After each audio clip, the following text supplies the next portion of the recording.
A federal government report this year revealed that one active serviceman commits suicide every day. The rate of those who took their own lives hit a record high in 2012. More deaths by suicide than active combat. But fact finder Matt Markham discovered the risk is greatest and growing for the older veterans, particularly those now in their 50s and 60s. He talked to one man who has a very personal story of how he turned his life around. Michael Godfrey was about to surrender to his own battle. I gave up. I didn't know what my next step was, or I just didn't know what to do.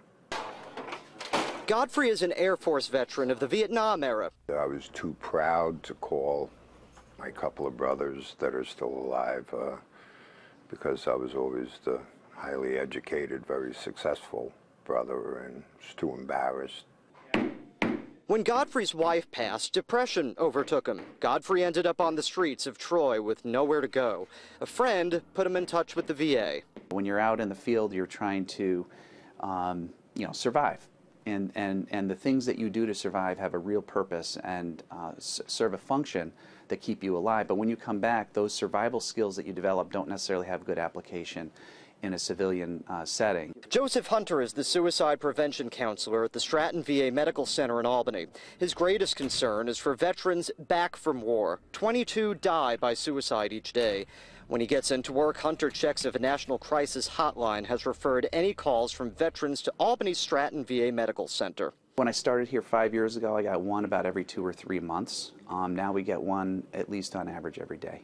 Reports indicate that veteran suicide is twice as likely than that of civilians, and the National Call Center has been receiving more calls every day from veterans needing help.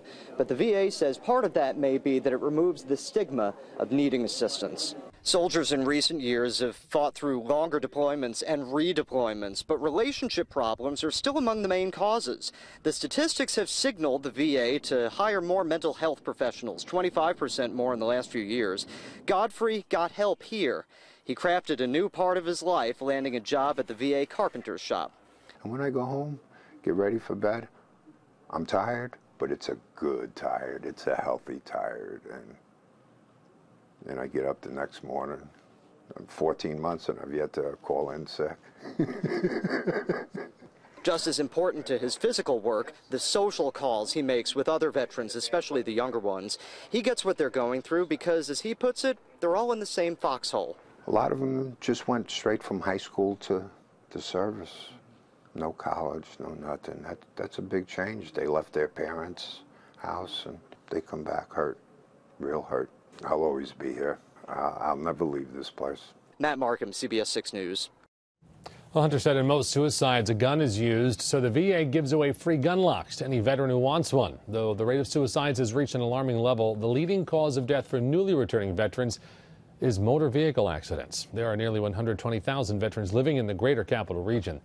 The number for the National Crisis Line is right there on your screen. It's 800-273-8255.